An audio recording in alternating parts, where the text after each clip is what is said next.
Hi, and welcome to the FIH Indoor Hockey World Cup South Africa 2023 show. I am Marsha Cox, and I am super excited to be presenting this show, having experienced the World Cup firsthand. And joining us today is player of the tournament, highest goal scorer of the tournament from the Netherlands, Donja Zwinkels. Donja, thank you very much for joining us. Yeah, thanks for having me. Yeah, and also from the USA men's team, who surprised, I think, the whole world in their performance at the Indoor World Cup, Captain Aki Kepler. Thank you very much for joining us. Thank you for having me too. Yeah.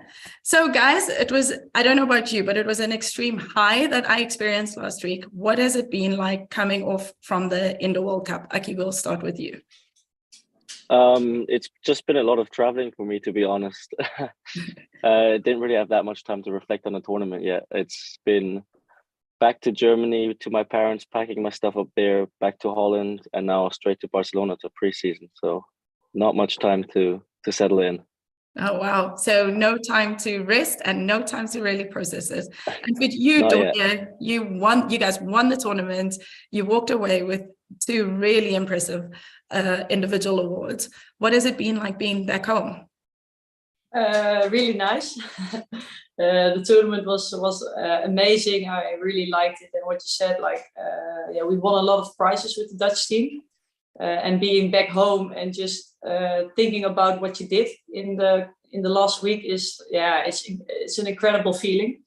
And I already said it before, but my kids at school really surprised me with a really nice surprise. So yeah, I was really happy and proud to be back with all this medals and prizes.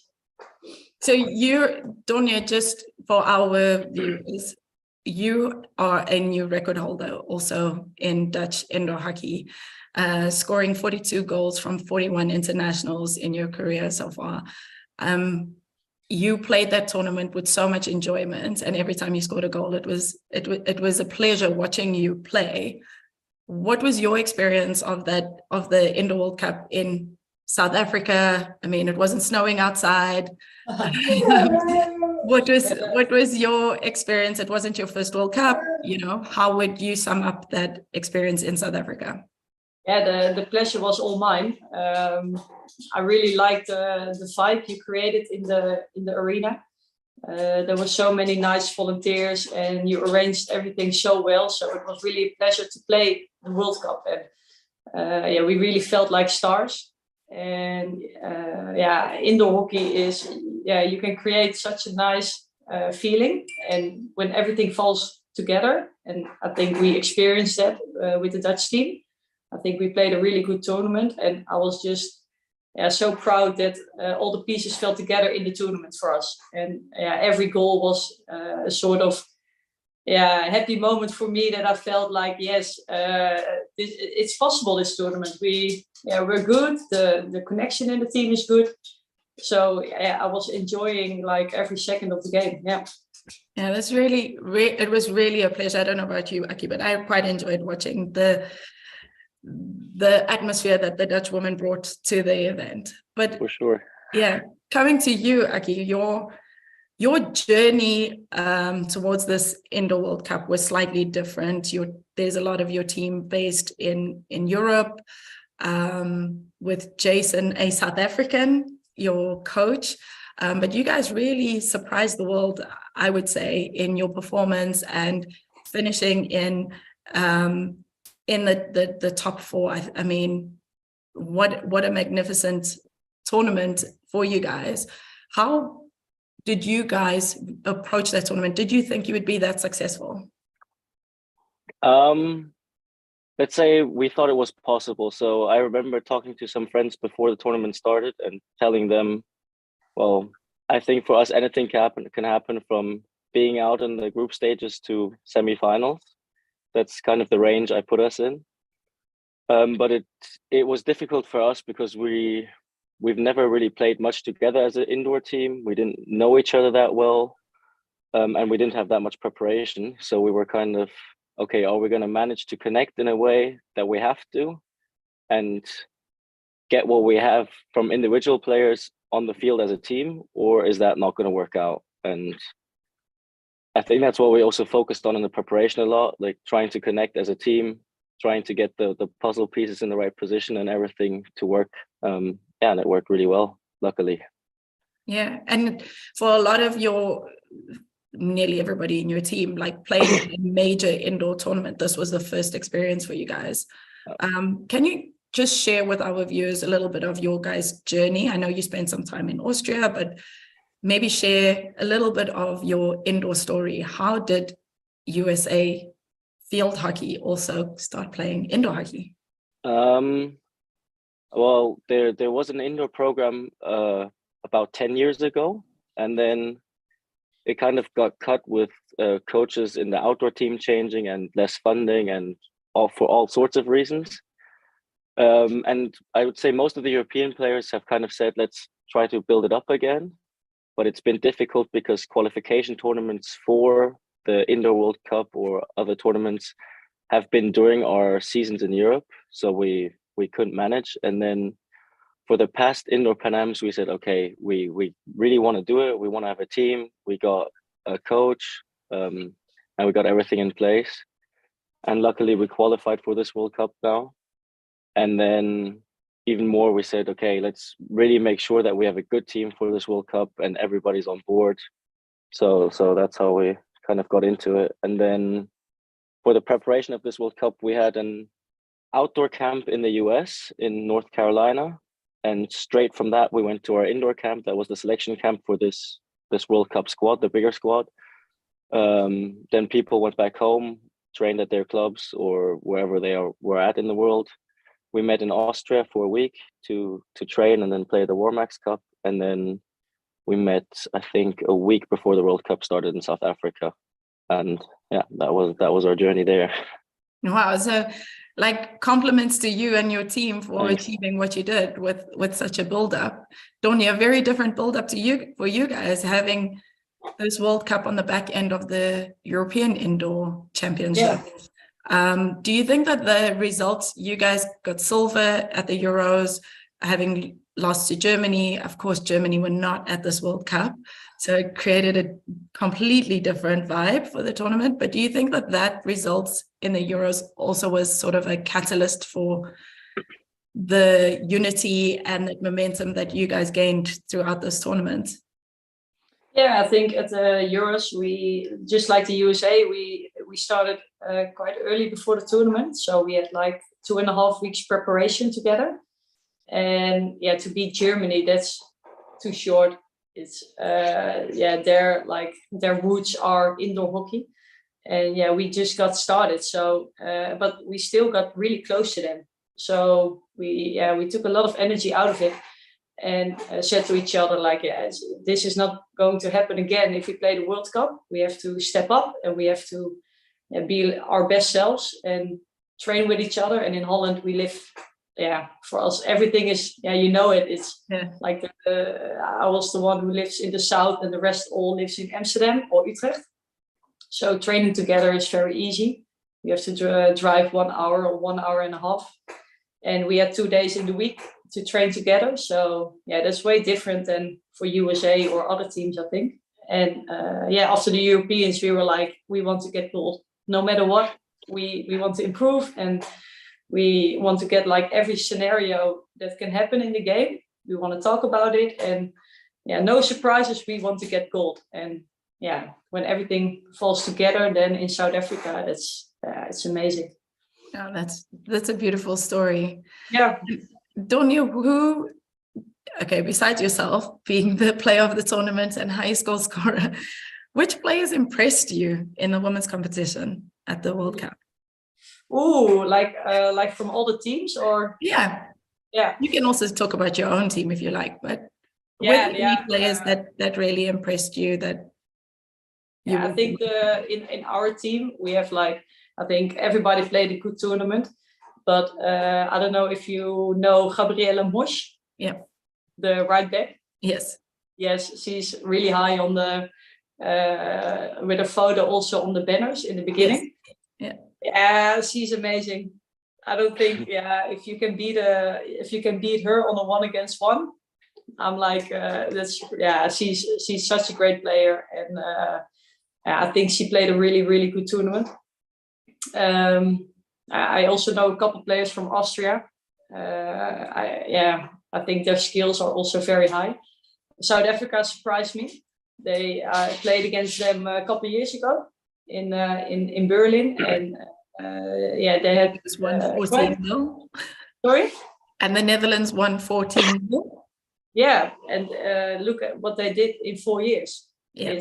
I think it's quite impressive, and they really played indoor hockey, and it was really nice to play against them. So they also surprised me.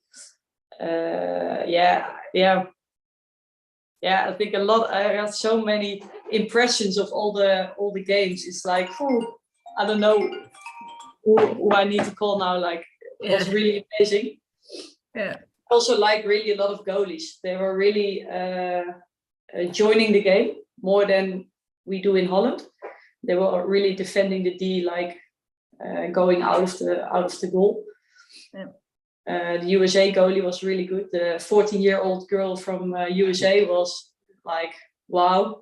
Yes. She scored 2 goals against us. It's like the most goals we get against us in the whole tournament, and she did it in 1 game. So I think it's really impressive. Yeah. Yeah. Speaking, okay, then using that as our bridge to you, Aki, who impressed you the most in this tournament? You can talk about the men if you like. Of course, Reese, was really amazing. Impressive. Well, from our own team, I think Marius and Stuart did amazing as young strikers playing the first big international tournament. And I think they didn't only surprise us, but also a lot of other players and teams, both also scoring a lot of goals and important goals too. From the other teams, well, we didn't play Austria, but I would say with Fabi and Kerpa, we know that they're 2 main threats that are amazing indoor players and really decide these games. As for the other teams, Iran kind of surprised me in the way they played. But more as a team than individual players. They just played really smart indoor hockey, but a bit unconventional for maybe a European style that I'm used to. I think those are the 2 Kasim brothers are really quick. It's incredible how much speed they can create on such little space. I would say those are the main people that stood out to me for now. Yeah. Well, I believe that this tournament was an opportunity for stars to be created. And I think that is what definitely was achieved. And I think that that's huge compliments to all the players. And Aki, I just want to talk, because Tonya, you mentioned Reese D'Ariano, the 14-year-old American player. Aki, do you know a little bit about her? Can you share a little bit of insight? She seemed to just enjoy herself. How the American system works with school, and how does a 14-year-old balance, she's just going to return to high school this week and be like, hey guys, so I just got World Junior Player of the Year at the Indoor World Cup. I would love to be able to tell you more, but I really barely know her.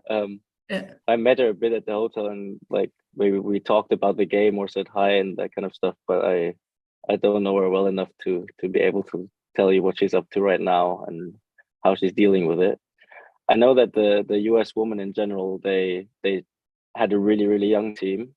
Yes. Because most of their older players are on the outdoor senior team that's gone for the Pro League now, so they couldn't make it. And I think 90% of them went through the same club system, so I think that's how they kind of know each other and connected. But I couldn't really tell you that much more. Sorry. Well, it definitely was a young team that left a mark at this event, not only with individual players like Reese D'Ariano, but also as a team. I think they probably let themselves down in their opening game against Australia. But because if that had gone differently, you would have had a completely different lineup for the top 8. So they were unfortunate to lose out on that opportunity, but a really great effort and great performance from that USA women's team. But speaking about USA women's hockey, you mentioned that a lot of the older players are preparing for the Pro League, and we've just had Australia, Germany, China play against each other in the Women's Pro League. We saw Australia play their first games of the season. But going into this weekend, we'll see New Zealand and USA play their first games of this Pro League season. I know this is women's hockey, but you know, are they kind of living your guys' dream, being in the Pro League? The USA women? I mean, we would love to be in the Pro League for sure, but I also think we're not good enough yet as a team to actually be competing in the Pro League. And well, I think the first step now would be to get into the Nations Cup and then slowly build up and qualify into the Pro League. So in a way, yes, in a way, no, because it would be great to be there, but I also still think that there's some steps that we need to take to get there. And for example, we might have not been able to play the Indoor World Cup then because of collision of dates and that kind of stuff. So I'm happy with things as they are for now. I'm sure. And looking at your USA women coming into their first games of the season, last season they also had a really young team. We saw them probably produce performances that their start of last season wasn't as good as their finish, so they grew into the tournament. They've missed out on big opportunities, big events. You've got New Zealand and China who played the World Cup. You've also got New Zealand who played Commonwealth Games last year. So they teams that have got a little bit more experience, a little bit more recent international experience under their belts. How do you think the USA ladies should approach the upcoming games this weekend for the Pro League?